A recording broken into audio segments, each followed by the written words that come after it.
Hello, civil engineers. I'm Akshay Kamath and I'm your corporate trainer for Reinforced Training Institute for Civil Engineers. आज हम इस video में एक घर का प्लान देखेंगे जो G+2 बिल्डिंग है। इसके साथ साथ हम इसका कॉलम ओरिएंटेशन किस तरह से करना है वो भी हम देखेंगे।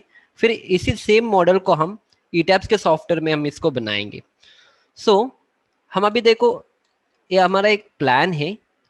यहाँ पे एक बेडरूम है, यहाँ पे एक लिविंग और डाइनिंग हॉल है, फिर यहाँ पे एक एंट्रेंस है, दैट इज यहाँ पे एक फोयर है, फिर यहाँ पे एक पूजा रूम है, फिर यहाँ पे एक बाथरूम है, फिर यहाँ से एक किचन है और यहाँ पे आपका स्टेयरकेस है और इस बेडरूम से यहाँ पे एक अटैच बाथ टॉयलेट है।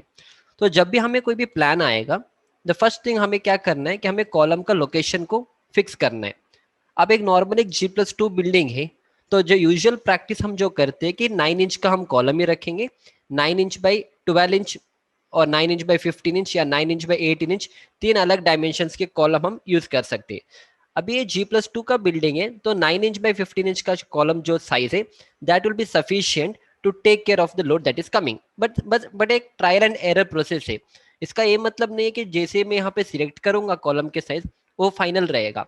हम इसके बाद एनालिसिस करेंगे। एनालिसिस के बाद हमें पता चलेगा कि एग्जैक्ट जो साइजेस हमने दिया वो सही है या गलत है।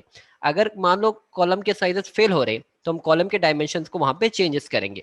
बट एक हमें रफ आइडिया मिलना चाहिए कि हम किस तरह से कॉलम को प्लेस करेंगे और कौन सा साइज लेंगे। So that is a reason मैंने यहाँ पे एक 9 इंच बाई 15 इंच का कॉलम का साइज मैंने यहाँ पे ऑलरेडी बना के रखा है। इसका ओरिएंटेशन मैंने इस तरह से बना के रखा है and this is the second column. इसका ओरिएंटेशन मैंने इस तरह से रखा है। तो the first rule is that जहाँ पे भी आपको प्लान मिलेगा, जहाँ जहाँ आपके घर का कॉर्नर्स है, हम वहाँ पे कॉलम लगाएंगे। फिर इसके बाद हम देखेंगे कि कहाँ पे और कॉलम की जरूरत है। जब भी हम कॉलम को प्लेस करते हैं, we should always keep in our mind कि आर्किटेक्चर का जो रिक्वायरमेंट है उसके हिसाब से हमें कॉलम को करना पड़ेगा, राइट। अगर मान लो आपने यहाँ पे सेंटर पे एक कॉलम लगा दिया तो क्या हो जाएगा, ये पूरे लिविंग और डाइनिंग हॉल के रूम में एक ऑफसेट क्रिएट हो जाएगा। तो from aesthetic point of view आपको अच्छा नहीं दिखेगा। So that is a reason जब भी हम कॉलम को लोकेट करते हैं हमें दो चीजों को ध्यान में रखना है। एक हमें एग्जैक्ट कहाँ पे रखना है उसको भी देखना है, साथ में भी हमें ये भी देखना है कहाँ पे वो कॉलम हमें ऑफसेट क्रिएट कर रहा है नहीं कर रहे हैं। So will quickly try to do that. अब मैं यहाँ पे कॉलम सिलेक्ट कर रहा हूँ। I will go for copy selection option. फिर यहाँ से मैंने कॉलम को ड्रैग किया या तो फर्स्ट इस तरह से मेरा प्लान है। तो मैं सोच रहा हूँ कि यहाँ पे column, I will place one column here. फिर इसके बाद एक और कॉर्नर है मेरा घर का इस एरिया में, तो यहाँ पे भी मैं एक कॉलम को सिलेक्ट कर रहा हूँ। फिर हम डायरेक्टली इस कॉर्नर पे आएंगे कॉलम घर के, तो यहाँ पे भी मैंने एक कॉलम को फिक्स किया है। अभी मैं पूरे कॉलम को वर्टिकली रख रहा हूँ। थोड़े टाइम के बाद हम देखेंगे कौन सा ओरिएंटेशन सही रहेगा। फिर यहाँ पे भी एक कॉर्नर है, so I am going to keep one more column somewhere here, right. अभी चार कॉर्नर में मैंने चार कॉलम को रखा है। बस ये चार कॉलम से आपका जो घर है डिजाइन नहीं कर सकते। फिर हमें और देखना है कि और कहाँ पे हम कॉलम रख सकते हैं। तो यूजुअल प्रैक्टिस है 4 या 5 मीटर के बीच में, मतलब एवरी 15 फीट के बीच में, 12 टू 15 फीट के बीच में हम एक एक कॉलम को रख सकते हैं। तो जैसे यहाँ पे हो गया। फिर मैं सोच रहा हूँ कि यहाँ पे एक किचन है, तो यहाँ पे कॉलम लगाने से अच्छा यहाँ पे विंडो है, so I can not keep a column here. तो हम यहाँ पे इस एरिया में एक कॉलम को प्लेस करेंगे। अब ये ट्रायल एंड एरर प्रोसेस ही है, तो हम यहाँ पे एक और कॉलम को प्लेस करेंगे। इसके साथ साथ नेक्स्ट मुझे इसी लाइन में एक कॉलम को प्लेस करना है, सो दैट जब लोड का ट्रांसफर होगा it will happen in the same direction और एक एक्सिस में लोड को ट्रांसफर होगा। दैट इज अ रीजन हम दूसरा कॉलम को भी इसी लाइन पे इस एरिया में रखेंगे। अब हम इस कॉलम को इस एरिया में नहीं रख सकते क्योंकि ऑफसेट क्रिएट करेगा इस रूम पे। तो इट्स बेटर कि हम यहाँ पे कॉलम को प्लेस करेंगे। I am going to place a column here. Otherwise आप कॉलम यहाँ पे भी प्लेस कर सकते हो, पर क्या होगा, ये लोड का जो डिस्ट्रीब्यूशन होगा, आपने एक कॉलम को यहाँ पे किया, दूसरा आपका यहाँ पे रहेगा, सो एग्जैक्टली वो सेंटर पे नहीं आएगा। It's always better, the practice is आप एक लाइन में कॉलम को प्लेसिंग करो। यहाँ से स्ट्रेट में यहाँ पे एक प्लेस कर रहा हूँ, फिर इसके साथ मैं यहाँ पे एक और कॉलम को प्लेस करूंगा, राइट। अब फिर इसके बीच में आप देखो एक कॉलम इधर है, दूसरा कॉलम इधर है, तो आपको बहुत ज्यादा, I mean the span is very big here. तो हम क्या कर सकते हैं, इन दोनों के बीच में एक और कॉलम को हम रख सकते हैं। So what I am going to do, मैं यहाँ पे एक और कॉलम को इस एरिया में प्लेस कर रहा हूँ। फिर I am going to keep one more column here. अभी मैं इस कॉलम को इस एरिया में भी रख सकता था। आई I'll show it. Yeah. अब ये जो कॉलम है, I can keep this column even here as well. But if I keep a column somewhere here, जब मैं इसी लाइन पे इस कॉलम में लगाऊंगा तो what will happen? कि यहाँ पे डोर आ रहा है, so that door will coincide with your column. So architect will not allow you to do that. So always try to see in such a way that you will get a clear path. तो हमें ऐसा लग रहा है कि यहाँ पे हम कॉलम 1 को रखेंगे ताकि यहाँ पे कोई ऑब्स्ट्रक्शन नहीं है, बिकॉज डोर आपका यहाँ पे आ रहा है. So I can keep a column somewhere here, it is okay. So after that इसी लाइन पे हमें यहाँ पे एक ऑप्शन है, so I can keep a column here, right. अगर आप कॉलम यहाँ पे भी रख सकते थे तो यहाँ पे भी आप रख सकते थे, पर जब आप यहाँ पे आओगे then I get this window will create you obstruction. So always make sure कि आप जब कॉलम को लगाओगे कहीं से भी आपका ऑब्स्ट्रक्शन ना आए. फिर और आपको कॉलम की जरूरत नहीं है क्योंकि this much span is enough and you can model a slab in this direction, right. So हमने एक नॉर्मल एक बेसिक प्लान को हमने यहाँ पे बनाया. अब दूसरा क्वेश्चन आएगा कि हमने सारे जो भी कॉलम्स हमने वर्टिकली इस कॉलम को रखे, right. Now we have one more problem. जैसे हमने यहाँ पे कॉलम रखा है, फिर यहाँ पे हमने कॉलम रखा है, बट आई थिंक अभी इस एरिया में एक कॉलम यहाँ पे है, दूसरा कॉलम आपका यहाँ पे. So this span is a very big span, right. इनके बीच में हमें एक और कॉलम की जरूरत है. So what I am going to do, I will take one more column now, I select this option again. Yeah so I feel कि इसके सेंटर में मतलब यहाँ पे हम एक कॉलम को रख सकते हैं. So I am going to place one more column here. And similarly आप यहाँ अगर यहाँ पे देखोगे यहाँ पे भी एक कॉलम है and this is my second column. तो हम इसके सेंटर मतलब एग्जैक्टली इस सेंटर पूरे कॉलम एक सेंटर लाइन में आ रहे, तो हम यहाँ पे भी कॉलम रख सकते हैं, right. So this is how I am placing a column. अब जैसे मैंने इस कॉलम को प्लेस किया, now the architect will ask why this offset is coming here, right. अभी ये कॉलम यहाँ पे तो सही है और यहाँ पे भी सही है, पर यहाँ पे क्या होगा, ये जो कॉलम का ऑफसेट है इस रूम के अंदर दिख रहा है आपको. So what is the best practice, the best practice is that इस कॉलम को हम इसी लोकेशन में रखेंगे, पर what is going to happen, we are going to change the orientation of the column. So I will delete this column again and I'll take the other orientation of the column. I'll select this column and I'm going to place my column here, right. Now there is no issue with you as well as the architect, because architect has no problem with this, क्योंकि अगर आप इस area में column रखोगे ये तो आपके wall के साथ फ्लश हो जाएगा. So there is no offset here.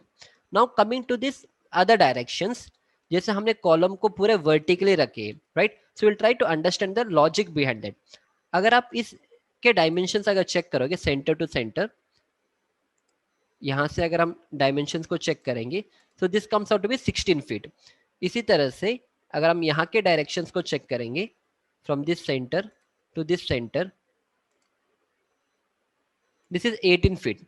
Always we have to remember, जब भी हम कॉलम को प्लेस करते जो भी आपका लॉन्गर डायरेक्शन है उसके पैरेलल आपके कॉलम का डेप्थ को रखना है. So what I am trying to tell is, जैसे अगर मान लो मैं इस कॉलम को इस तरह से नहीं लगाऊंगा, for example I delete this column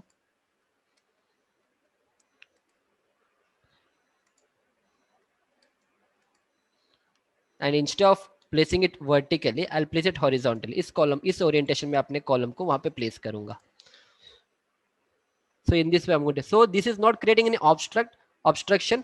और आर्किटेक्ट भी आपको हाँ बोलेगा कि इस तरह से अगर आप कॉलम रखोगे तो कोई प्रॉब्लम नहीं है. But as a structural consultant I know that, हमने जब स्ट्रेंथ ऑफ मटेरियल्स पढ़ा था I is equal to B D cube by 12.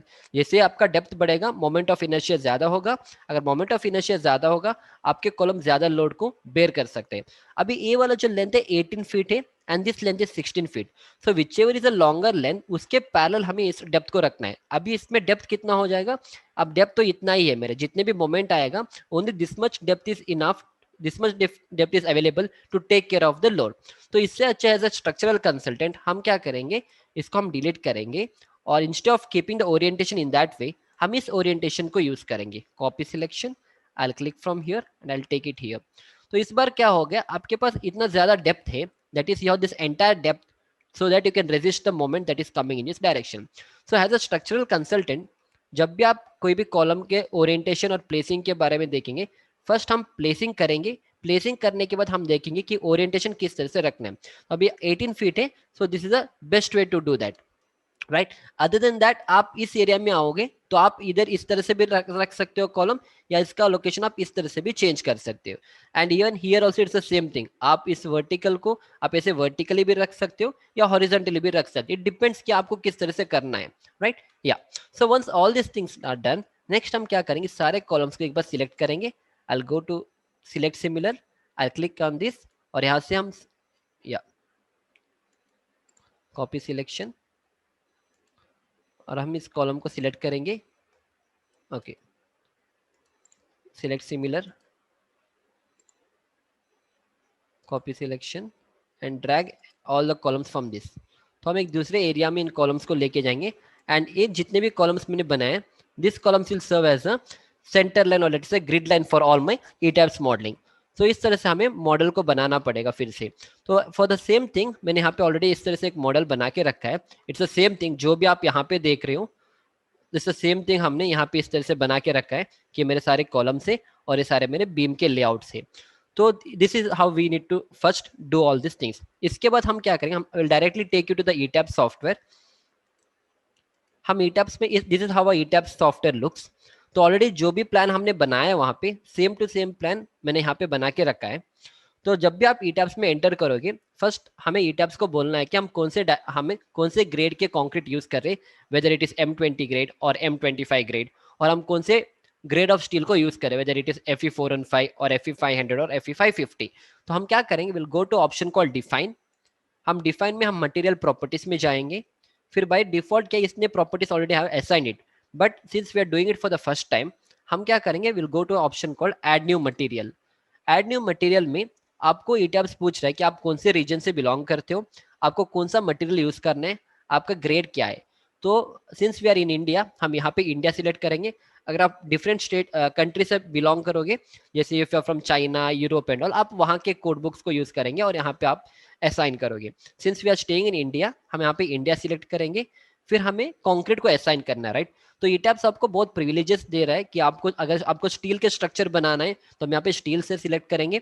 अगर आपको कंक्रीट यूज करना है तो हम कंक्रीट को यूज करेंगे। अगर आपको रीबार मतलब अगर आपको सरिया, मतलब कंक्रीट और सरिया हम साथ में यूज करेंगे, that is called as RCC, reinforce cement concrete.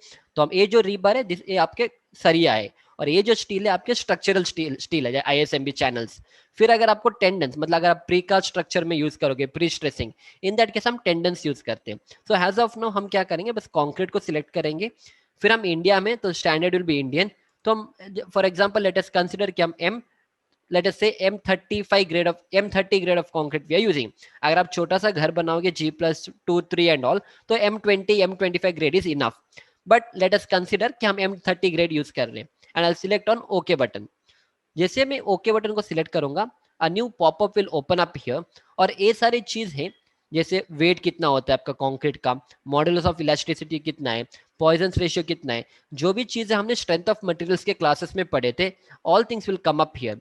Like हमने पढ़ा था कि कंक्रीट का जो डेंसिटी है 2400 kg पर cubic metre, that is a reason you can see it here. You to exactly इसको आप चेंज करना पड़ेगा, will make it as 24 and automatically it will change. And then models of elasticity हमने पढ़ा था कि 5000 स्क्वायर रूट ऑफ FCK, वो same thing you to input it here, आपको इसका वैल्यू मिलेगा।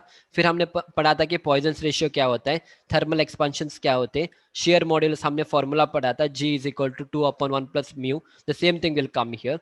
सो इन द सेम वे आपके यहाँ पे देखो डायरेक्शनल सिमेट्री टाइप है, आइसोट्रोफिक। हमने स्ट्रेंथ ऑफ मटेरियल्स में हमने एजम्पशंस किया था कि material is isotropic and homogeneous, so that is a reason कि आपको यहाँ पे आइसोट्रोफिक ऑप्शन आ रहा है। जो भी हमने कॉलेजेस में पढ़ा था प्रैक्टिकल, हम वही चीज हम यहाँ पे करेंगे, right. And then will put okay button here. जैसे हमने ओके किया, you can see option here M30 grade as come. Similarly हमें ईटैप्स को बताना है कि हम Fe415 स्टील यूज कर रहे हैं, या Fe500 यूज कर रहे हैं, या Fe550। फॉर दैट अगेन हम क्या करेंगे, ऐड न्यू मटेरियल में जाएंगे। फिर हम इस बार हम कंक्रीट को हटा के हम लेंगे रीबार। ये जो स्टील अगर आप लोगे तो वो स्ट्रक्चरल स्टील हो जाएगा। So we are not doing any steel structure as of now, हम RCC के स्ट्रक्चर्स बना रहे। तो will go for rebar, that is reinforcement bar. फिर हम कौन से grade, mild grade 250 is outdated nowadays, it's not available in the market. जो भी अवेलेबल है 500 और 550 है, so we can make use of 500। Let us say HY is stand for, H stand for high yield strength deform bars, so we will go for 500 and we'll click on OK। जैसे हमने इसको click किया, फिर से जो भी steel का properties है सब कुछ यहाँ पे आ जाएगा कि आपका स्टील का जो यूनिट वेट है 7850 kg पर cubic metre. Modulus of elasticity हमने पढ़ा था कि 2 × 10⁵ the same thing has come here. Similarly उसका थर्मल एक्सपांशन कितना है, everything will come here. And इसमें हमें कोई चेंजेस करने की जरूरत नहीं है, directly will go on okay. जैसे हमने ओके किया, you are going to get the grade of a steel जो हमें इस मॉडल में यूज करना है। Then click on okay, fine. तो हमने ईटैप्स को बताया कि हमें ये मॉडल, हमें M30 ग्रेड को यूज करना है और Fe500 स्टील को यूज करना है। फिर इसके बाद हमें ईटब्स को बोलना है कि हम कौन से डायमेंशंस यूज करें, जैसे बीम का डायमेंशन कितना रहेगा, कॉलम के डायमेंशंस कितने रहेंगे, स्लैब का डायमेंशन कितना रहेगा, राइट। अब ये सारे ट्रायल एंड एरर मेथड है, ऐसा कोई फिक्स नहीं है कि हम इसी डायमेंशन को लेके आगे चलेंगे। पर अगर हमें कोई भी चीज को स्टार्ट करना है, in that case we need to have a rough idea कि हम कौन से साइज को यूज करेंगे, राइट। सो हम क्या करेंगे, हम फिर से डिफाइन में चले जाएंगे। डिफाइन में there is option called section properties. तो जैसे हमारा कॉलम और बी में that is a frame element, we call it as line element from FM. So हम फ्रेम सेक्शंस में चले जाएंगे। फ्रेम सेक्शन में by default all the properties have come. हम फिर से इसको ऐड करेंगे, तो will go to option called add new property. इससे पहले हम इसको सारे को डिलीट कर सकते हैं। अगर आपको इसको यूज नहीं करना है, then click on everything and delete selected frames. So everything will get deleted. Yeah.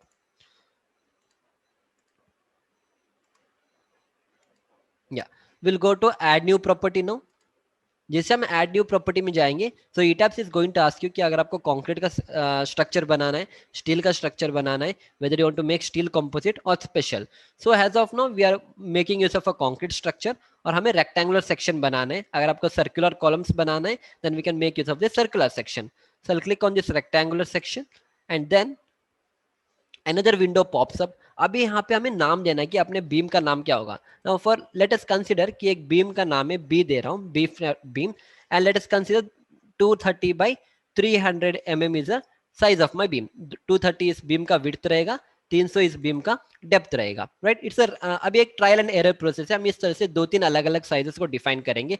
As of now will try to define only one section. Coming to the material property, अभी हमें पता है कि हम M30 ग्रेड का concrete use करें, so will make use of M30 here. Now coming to this part, अभी जो हमने नाम यहाँ पे दिया है 230 बाई 300, ये हमारे अंडरस्टैंडिंग के लिए है। दिस डजंट मीन दैट कि ईटैप्स ये साइज लेगा। अगर ईटैप्स को इस साइज को लेना है, then we have to input the same thing here. जैसे आप सेक्शन डायमेंशंस में आएंगे, look at the depth here. Depth कितना होगा, फर्स्ट जो 230 होगा आपका कभी भी ब्रेड्थ रहेगा, and this second will be your depth. तो डेप्थ में हम क्या करेंगे, 300 को इनपुट करेंगे, एंड आपका जो ब्रेड्थ है, हम ब्रेड्थ में 230 को इनपुट करेंगे। जैसे हमने इनपुट किया, ईटैप्स अभी इस साइज को लेगा और फिर इसका डिजाइन करेगा। फिर हम चलेंगे रीइंफोर्समेंट इस वाले ऑप्शन में। ईटैप्स को पता नहीं है कि हम कॉलम डिजाइन कर रहे हैं या बीम डिजाइन कर रहे हैं। So since we are designing a beam, तो हमें ऑप्शन में यहाँ पे क्लिक करना है कि हम बीम को डिजाइन करें। M3 स्टैंड फॉर मोमेंट, तो मोमेंट उस एरिया के मोमेंट के लिए डिजाइन करेगा। फिर coming to the rebar material, longitudinal bar और कन्फाइनमेंट बार्स होते हैं।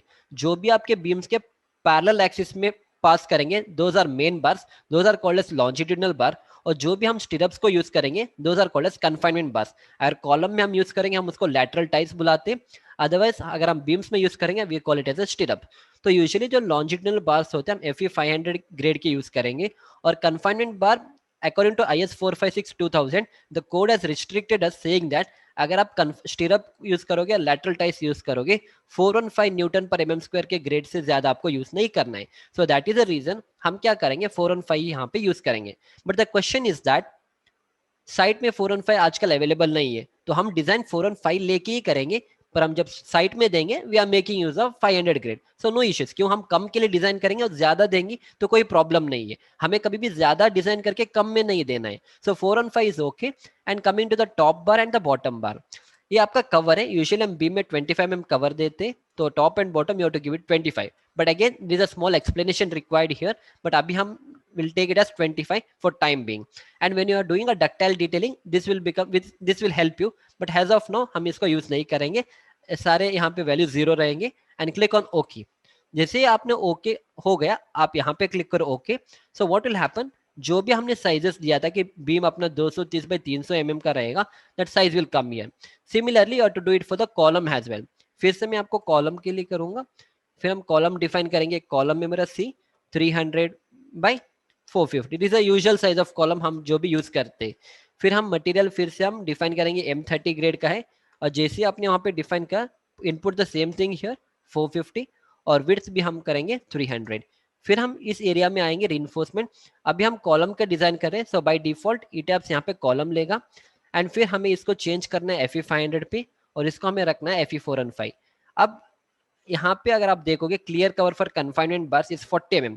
कॉलम में हम क्लियर कवर 40 mm रखते हैं, बीम में 25 रखते हैं, फुटिंग में 50 रखते हैं। So that is a reason you can see 40 here. हम कॉलम को फर्स्ट टाइम डिजाइन कर रहे हैं, दैट इज अ रीजन कि हम यहाँ पे रीइंफोर्समेंट विद डिजाइन क्लिक करेंगे, so by default this option will come and everything. बाकी चीज हमारा कोई हेल्प नहीं करेगा अभी, क्योंकि हम प्रैक्टिकली हम इसको डिटेलिंग करेंगे, so this is not helpful. जो भी चीज यहाँ पे है directly click on okay and then click on okay, या ओके, राइट। जो भी सेक्शन हमने यहाँ पे डिफाइन किया कॉलम के लिए, everything will come here, so 300 by 450 has come here, okay fine. अब इसके बाद हमें कॉलम को मॉडल्स करना है, ऑलरेडी हम मॉडल्ड कॉलम, हम इसको डिलीट करेंगे कॉलम्स को and will try to model it again, या। तो आपका अगर आप कॉलम को अगर मॉडल करना है, जैसे ऑप्शन यहाँ पे एक ऑप्शन है, this option is quick draw columns, आपको यहाँ पे क्लिक करना है। जैसे आप क्लिक करोगे आपको इस प्रॉपर्टी में अलग अलग डायमेंशंस आएंगे जो भी हमने डिफाइन किया था, कि ये कॉलम 300 बाई 450 है, बीम 230 बाई 375 है, 230 बाई 300। लेट अस कंसिडर कि हम एक कॉलम यूज करें 300 बाई 450 mm डेप्थ का, तो मैंने इसको सिलेक्ट किया और जहां पे भी मुझे कॉलम को रखना है आई हैव टू, मुझे उस पॉइंट में जाना है, I have to zoom in. और जब भी आप क्लिक करोगे यहाँ पे ऑप्शन दिख रहा है आपको जॉइंट, इस जॉइंट पे आपको क्लिक करना है। जैसे आप क्लिक करोगे you are going to find a column here. इसी तरह से आपको इस एरिया में भी आपको कॉलम को रखना है, सो यहाँ पे भी मैं कॉलम को ऐड कर रहा हूँ। इसी तरह से मुझे यहाँ पे भी एक कॉलम रखना है, फिर यहाँ पे भी मैं कॉलम को ऐड कर रहा हूँ।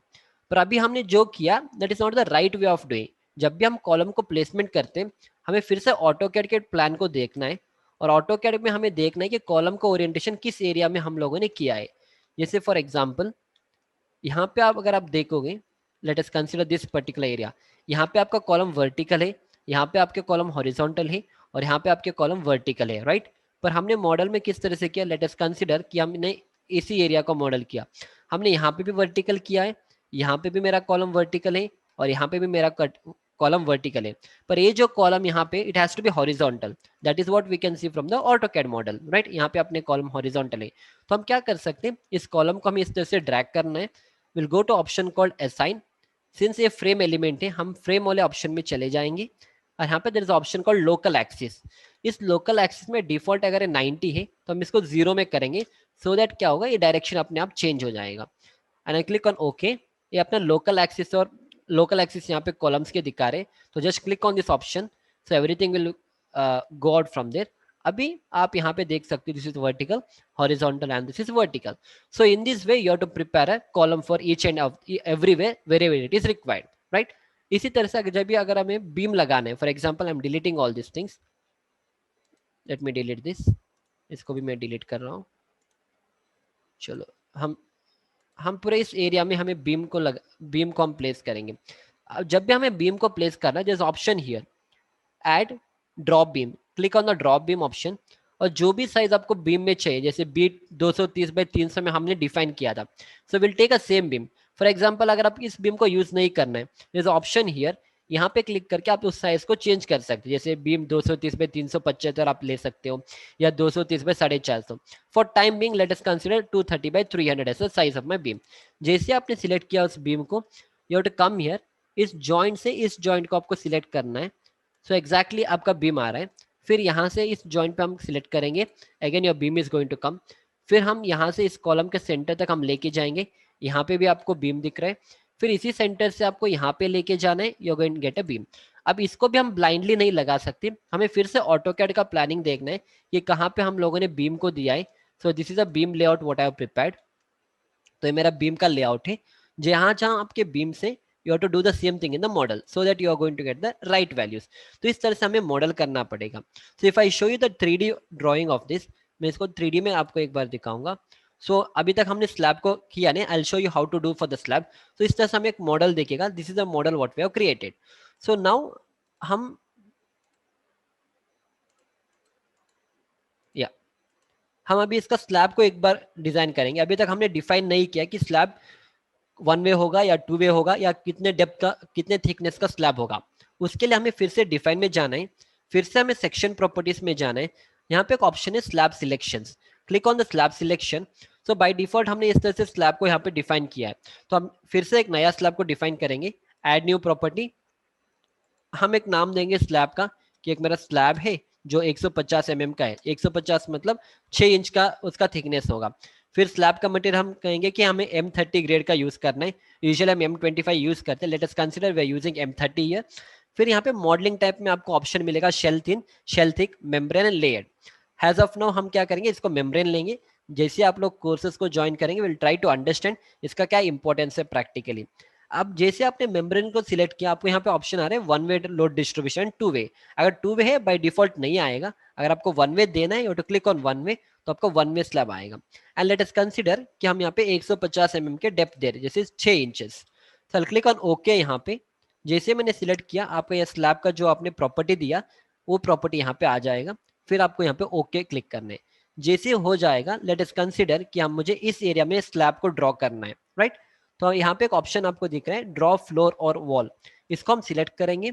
सिलेक्ट करने के बाद आपको प्रॉपर्टी को चूज करना है कि अगर आपको 150 mm का स्लैब देना है, या 175 mm का देना है, या मान लो 125 mm का देना है, जो भी आपको देना है, यू टू कम हियर।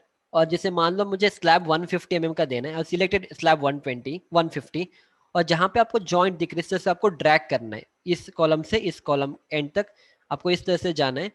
फिर इस कॉलम से यहाँ तक जाना है, फिर इस एरिया से इस एरिया में जाना है, फिर यहाँ पे इस तरह से आपको सिलेक्ट करना है, फिर आपको इस तरह से सिलेक्ट करना है, and you to leave it. तो क्या हो जाएगा, आपका इस तरह से स्लैब आ जाएगा। पर you should ask one thing, कि ये जो आपको ओरिएंटेशन दिख रहा है, इसका मतलब है हमने वन वे डिफाइन किया था, तो इसका मतलब है वन वे डिस्ट्रीब्यूशन होगा। अगर आपको टू वे डिस्ट्रीब्यूशन करना है, लेट अस कंसीडर कि हम दूसरे एक स्लैब लेंगे। फॉर एग्जांपल यहाँ पे 150 mm का एक और स्लैब ले रहा हूँ। तो अभी इस बार मैं यहाँ पे डिफाइन कर रहा हूँ, यहाँ से यहाँ पे, यहाँ से यहाँ पे, यहाँ से यहाँ पे। फिर नाउ व्हाट इज हैपनिंग, कि आपको ये वाला सिंबल यहाँ पे नहीं दिख रहा है। अगर यहाँ पे इस तरह से नहीं दिख रहा है, इसका मतलब है टू वे स्लैब हमने डिफाइन किया है। अगर आपको वन वे स्लैब को डिफाइन करना है, तो इस तरह से आपको सिंबल मिलेगा। इसका मतलब इसका जो लोड है इस एरिया में जा रहा है, इन दोनों बीम्स के ऊपर जा रहा है, राइट। तो इस तरह से हमें सारे मॉडल्स को बनाना है जो भी हमने ऑटोकैड में बनाया। इसके बाद नेक्स्ट आएगा लोड एप्लीकेशन। हमें जब भी लोड एप्लीकेशन, जैसे भी हमें लोड लगाना है, we should understand different code books. एक होता है IS 875 पार्ट 1, जिसमें डेड लोड, जो भी आपके डेड लोड से सारे उसमें दिया दिया गया है। फिर आएगा IS 875 पार्ट 2, जो लाइव लोड का है। जैसे मान लो आपका एक बेडरूम है, तो उस बेडरूम में कितना लाइव लोड आएगा। मान लो आपका एक किचन है, तो किचन में कितना लाइव लोड आएगा। फॉर एग्जाम्पल अगर आप एक गैरेज बना रहे हो, उस गैरेज के ऊपर कितना लाइव लोड आएगा। एक लाइब्रेरी बना रहे हो, जैसे मान लो आप एक कॉलेज के बिल्डिंग बना रहे हो, तो उसमें लाइब्रेरी आएगा। तो लाइब्रेरी में हम ज्यादा बुक्स को रखेंगे, तो हमें ज्यादा कबोर्ड्स आएंगे, तो उसमें ज्यादा लोड आएगा। तो इस तरह से हमें कोड बुक में दिया गया है, सारी चीज हमें वहां से उठाना है, फिर हम इस तरह से मॉडल करेंगे। As of now let us consider कि मेरा एक किचन का एक स्लैब है।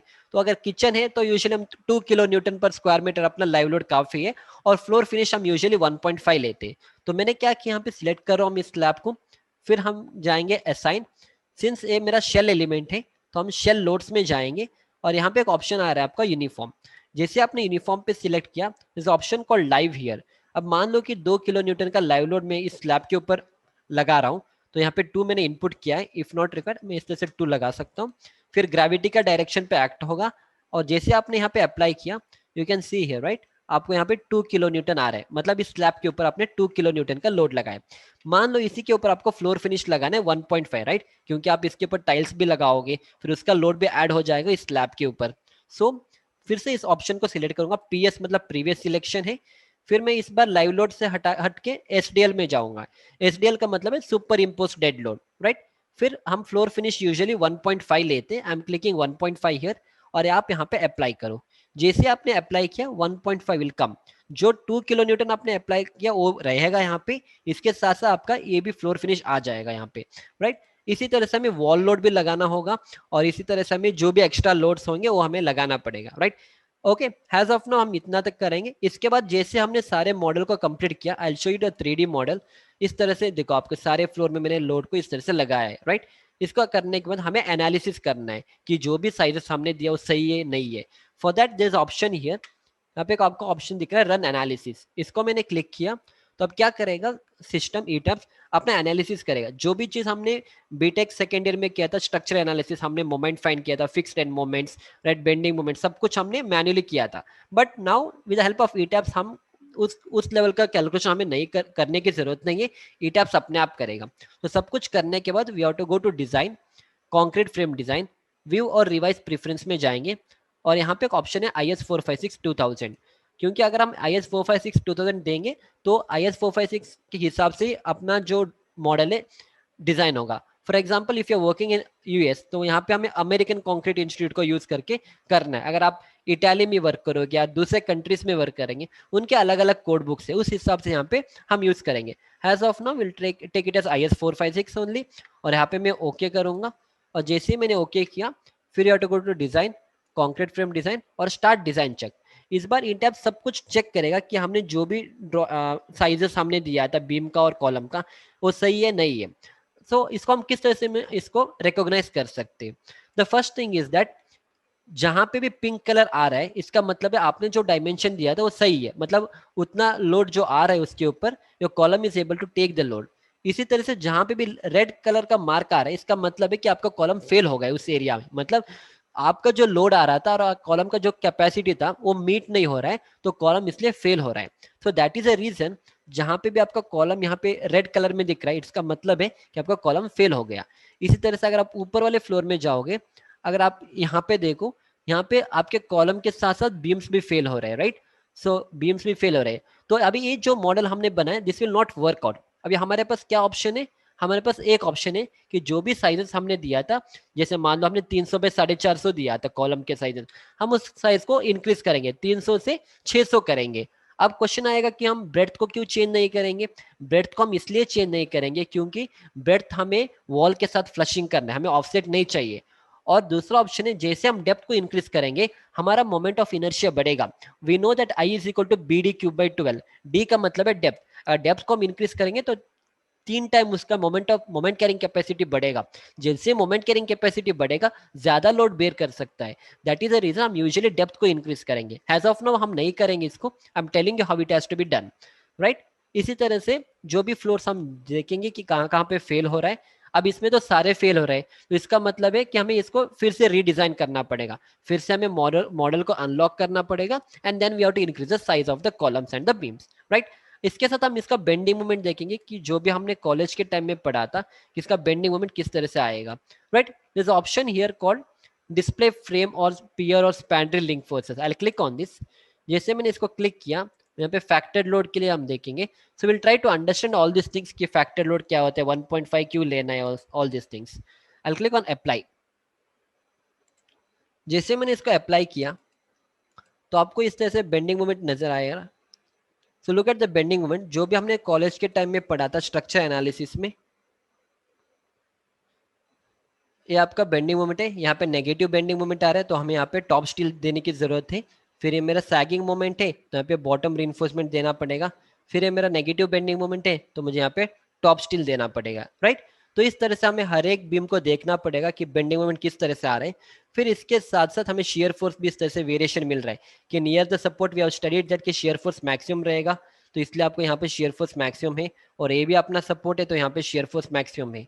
और जैसे आप सेंटर के पास जाओगे, शेयर फोर्स कम हो रहा है, तो यहाँ से जैसे जैसे हम सपोर्ट सेंटर पे जा रहे हैं, ये शेयर फोर्स इज जीरो। और हमने ये भी पढ़ा था, जहाँ पे भी शेयर फोर्स जीरो रहेगा, वहाँ पे बेंडिंग मोमेंट ज्यादा रहेगा। So you can see it here कि यहाँ पे शेयर फोर्स जीरो है, और इसी लाइन में आप नीचे आ जाओ तो यहाँ पे अपना बेंडिंग मोमेंट जीरो है। एंड हमने ये भी पढ़ा था जैसे something called point of contraflexure, जहाँ पे बेंडिंग मोमेंट अपना साइन को चेंज करेगा, that is called as point of contraflexure. आपको इस एरिया में देखिएगा, जैसे नेगेटिव बेंडिंग मोमेंट से अपना बेंडिंग मोमेंट सैगिंग में आ रहा है, मतलब नेगेटिव से पॉजिटिव आ रहा है, तो this point what you can see this is called as point of contraflexure, right? तो इस तरह से हमें यहाँ पे देखना पड़ेगा। इसके साथ साथ हमें इस, अब हमने तो एनालिसिस किया, फिर इसमें कितना स्टील हमें देना है so that we can make it a structurally safe, उसको भी हमें देखना पड़ेगा। फिर से हम इस मॉडल को रन करेंगे, design concrete frame design start design check. तो आपको यहाँ पे एक ऑप्शन दिख रहा है कि 200 mm का सरिया इस एरिया में आपको लगाना पड़ेगा। सेंटर में नो स्टील रिक्वायर्ड, फिर सपोर्ट के पास 135 is required, again 135 in the bottom, again 150 in the bottom, 135 in the bottom. इस तरह से हमें एक एक बीम को लेना पड़ेगा, और हमें इसको मैन्युअली डिजाइन करना पड़ेगा कि इस एरिया में कितना स्टील आ रहा है, यहाँ पे कितना स्टील देना पड़ेगा, इस एरिया में कितना स्टील देना पड़ेगा। So in this way we need to do the analysis, right? अभी तक हमने क्या देखा, बीम और स्लैब और इन चीजों को देखा। फिर हम देखेंगे फुटिंग को हम किस तरह से करेंगे। फिर जब भी हमें फुटिंग को देखना है, we have to go to the base, क्योंकि फुटिंग तो बेस एरिया में एक्ट करेगा। तो ये मेरा फुटिंग है, तो यहाँ पे एक ऑप्शन है display support spring reaction, I click on this. और हम कभी भी फुटिंग को डेड लोड और लाइव लोड कॉम्बिनेशन के लिए देखेंगे, और यहाँ पे ऑप्शन FZ है, वर्टिकल रिएक्शन चाहिए कि मेरे फुटिंग के ऊपर कितना लोड आ रहा है। आई क्लिक ऑन अप्लाई ऑप्शन। जैसे मैंने अप्लाई किया, आपको यहाँ पे दिख रहा है कि इस फुटिंग में 2159 kilo Newton of the load is coming, इस फुटिंग में 2818 kilo Newton of the load is coming, इस फुटिंग के ऊपर 1929 kilo Newton of the load is coming. तो इन दिस वे हर एक फुटिंग के ऊपर अलग अलग लोड आ रहे हैं।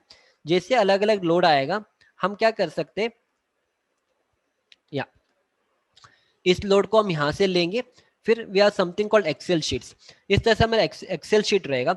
इस एक्सेल शीट में हम उस वैल्यू को लगा के हम ये फाइंड करेंगे कि इस जो लोड आ रहा है उस लोड के लिए कौन सा लेंथ और ब्रेड्थ सही रहेगा अपने फुटिंग का, और कितना डेप्थ सही रहेगा, और उसका रीइंफोर्समेंट कितना हमें रखना है। फॉर एग्जाम्पल मान लो कि हमें फर्स्ट हम अब जैसे फॉर एग्जाम्पल अभी यहाँ पे मान लो कुछ 10 या 12 फुटिंग है, तो हम 10 या 12 अलग अलग फुटिंग नहीं करेंगे, we do something called grouping. हम इस तरह से देखेंगे इन रिएक्शंस को जो इसके आसपास है। जैसे फॉर एग्जांपल टू, यहाँ पे 212 है और यहाँ पे 245 है, ये दोनों ऑलमोस्ट सेम है ना, 30 या 40 किलो न्यूटन का डिफरेंस है। तो हम दोनों को साथ में लगा के बोलेंगे दोनों एक का फुटिंग है, and I am giving a name as F1 footing. For example let us consider एक फुटिंग है, ये दूसरा फुटिंग है, और ये 245 और 212 है, ये दोनों ऑलमोस्ट पास पास में है। तो हम दोनों को कंसीडर करके हम बोलेंगे दोनों एक नंबर का फुटिंग है, लेट अस ने F1 footing, name of the footing is F1, और 245 इसका मैक्सिमम लोड लेना है। तो इंस्टेड ऑफ टेकिंग 245 हम इसको 250 लेके चलेंगे कि 250 किलो न्यूटन का लोड आ रहा है इन दोनों फुटिंग के ऊपर, राइट। तो इस तरह से हमें 250 यहाँ से लेना है। हम एक्सेल शीट में चलेंगे, एक्सेल शीट में मेरा प्यू रहेगा 250 किलो न्यूटन। जैसे मैं यहाँ पे 250 करूंगा, हमें यहाँ पे एक आइडिया मिलेगा कि इस फुटिंग के ऊपर इतना लोड के लिए हमें कितने लेंथ और ब्रेड्थ हमें लगाना पड़ेगा अपने फुटिंग में। नाउ हमें इस लोड के लिए 1.22 square metre of the footing size is required. तो हम क्या करेंगे, 1.5 मीटर और 1.5 मीटर मेरा लेंथ रहेगा और ब्रेड्थ भी 1.5 मीटर रहेगा, right. For that my footing size is okay. Now instead of 240 late us consider, मैं अब इसको चेंज कर रहा हूँ, लेट अस कंसीडर मेरा फुटिंग का एक रिएक्शन आ जाए 700 किलो न्यूटन। अब उस 700 किलो न्यूटन के लिए हम देखेंगे कि जो मैंने डायमेंशन दिया था कि 1.5 मीटर बाय 1.5 मीटर सफिशिएंट और नॉट, तो यहाँ पे आपको एक वार्निंग आ रहा है कि चेंज फुटिंग डायमेंशन। मतलब 700 किलो न्यूटन के लिए अगर आप 1.5 मीटर बाय 1.5 मीटर का साइज दोगे, ये footing is not capable of taking that load. तो हमें क्या करना पड़ेगा, इस फुटिंग का साइज को बढ़ाना पड़ेगा। तो हम 1.5 मीटर से हटा के इसको 2 मीटर बाय 2 मीटर का फुटिंग साइज देंगे। और now what is happening, footing size is okay. अब आपको यहाँ पे देखना पड़ेगा, इस लोड के लिए आपको 3.42 square metre of the area is required.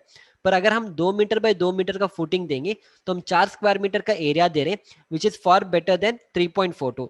So that is the reason कि आपको यहाँ पे फुटिंग साइजेस ओके आ रहा है।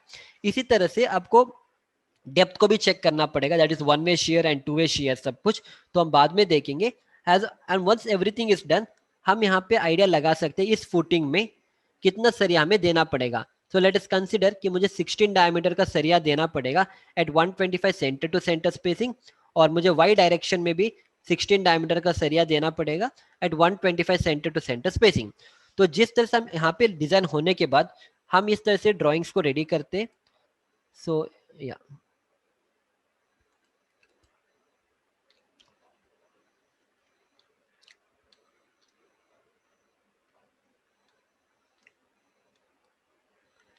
हम इस तरह से ड्राइंग करते। तो जैसे फॉर एग्जांपल F1 फुटिंग है, तो लेंथ कितना रहेगा F1 फुटिंग का, ब्रेड्थ कितना रहेगा, कितना डेप्थ रहेगा, तो शॉर्टर स्पैन में कितना सरिया हम यूज करेंगे, लॉन्गर स्पैन में हम कितना सरिया यूज करेंगे, ऑल दिस थिंग्स हमें इस तरह से शेड्यूल ऑफ फुटिंग्स को बनाना पड़ेगा। फॉर एग्जाम्पल अभी मान लो हमने इसी फुटिंग को हमें शेड्यूल बनाना है, राइट। तो जैसे कितना आएगा अपना साइज, 2 मीटर बाई 2 मीटर का साइज आ गए, और हमें 16 डायमीटर का सरिया यूज करना पड़ेगा, 125 mm centre to centre spacing along X direction मतलब shorter direction, along Y direction मतलब लॉन्गर डायरेक्शन। तो वही चीज हम क्या करेंगे, ऑटो कैड के इस फॉर्मेट में हम लगा के देंगे, और ये जो ड्राइंग है साइड पे चला जाएगा, और साइड के जो इंजीनियर्स होंगे इसका एग्जीक्यूशन करेंगे। लेट अस कंसीडर कि F1 फुटिंग है, और इस F1 फुटिंग हम इसको मीटर में रखेंगे, तो लेंथ मेरा इसको हम मीटर में रखेंगे, ये मेरा 2 मीटर का साइज होगा, और ब्रेड्थ भी मेरा 2 मीटर का होगा। और जो हमने बार यूज किया वहां पे, लेट अस कंसीडर कि हम 16 डायमीटर का बार हमें यूज करना है, और एट स्पेसिंग कितना है 125, I am going to write 125 year. इसी तरह से लॉन्गर स्पैन में भी मुझे 16 डायमीटर का बार यूज करना है, कितने स्पेसिंग पे, at 125 centre to centre spacing, right. तो इस तरह से हम ड्राइंग्स को बनाते, एक एक फुटिंग को हमें करना पड़ेगा, ग्रुपिंग करना पड़ेगा। अभी मैंने आपको एक फुटिंग का एक्सप्लेन किया, पर प्रैक्टिकली जब हम करते वी शुड मेक श्योर कि हम सारे फुटिंग्स को कवर करेंगे। इन सारे को हमें अलग से एक पेपर में लिखना पड़ेगा, फिर हमें ग्रुपिंग करना पड़ेगा, राइट। और जैसे मान लो 1929 एंड 215 ऑलमोस्ट क्लोज ही है, फिर भी आप इसको अलग अलग ले सकते हो। तो इन दैट केस हमें हर एक फुटिंग को देखना है। अब देखो 588 यहाँ पे है और ये 578 है, तो इन दोनों को हम साथ में ले सकते हैं और बोलेंगे कि F2 फुटिंग है। इसी तरह से बाकी जो है जैसे 479 है और यहाँ पे आसपास अगर कोई भी 500 के आसपास है, तो इन दोनों को मिला के हम इसको F3 फुटिंग का नाम देंगे और हम इस तरह से अलग अलग फुटिंग को हम डिजाइन करेंगे, राइट। या तो इस तरह से हमें हर एक चीजों को बनाना पड़ेगा। फिर हम जैसे हमने इसको बनाया, erase this, हमें इसी तरह से कॉलम का शेड्यूल भी, हमने बस अभी फुटिंग के बारे में बात किया, फिर हमें कॉलम का शेड्यूल बनाना पड़ेगा कि कॉलम में कितना सरिया आएंगे। कि जैसे मान लो ये आपका कॉलम है C1 कॉलम में, कौन सा ग्रेड आपको यूज करना है, तो उसमें कितना सरिया आएगा कि आपको 12 डायमीटर के 6 सरिया को यूज करना पड़ेगा। तो आपका स्टीरअप्स मतलब लैटरल टेस्ट कितना यूज करना पड़ेगा, 8 mm का सरिया यूज करना पड़ेगा, 8 inch centre to centre spacing. तो आपका लैटरल टेस्ट किस तरह से आपको देना पड़ेगा, एवरीथिंग हम इस तरह से शेड्यूल करेंगे वन बाई वन। तो इस तरह से शेड्यूल करने के बाद this thing will go to the site, तो साइट इंजीनियर रहेगा वो इसका एग्जीक्यूशन करेगा। बट एज अ स्ट्रक्चर जब हम ईटर्स पढ़ते विल मेक श्योर कि हम इस तरह से चीज़ों को एनालिसिस करेंगे, फिर उसका हम डिजाइन करेंगे और इस तरह से हमें ड्राइंग्स को बनाना पड़ेगा। इसी तरह से हम शेड्यूल ऑफ कॉलम्स देंगे, schedule of column C1 C2 and all, right. तो इस तरह से हमें सेक्शंस भी बनाना पड़ेगा कि लॉन्ग बार है, शॉर्टर बार है, typical plan of foundation, NGL level से कितना नीचे आपको जाना है, राइट। इस तरह से हमें देना पड़ेगा। या So I hope this is understood up to here. Next video में हम मिलेंगे. I hope you enjoyed the session. Thank you.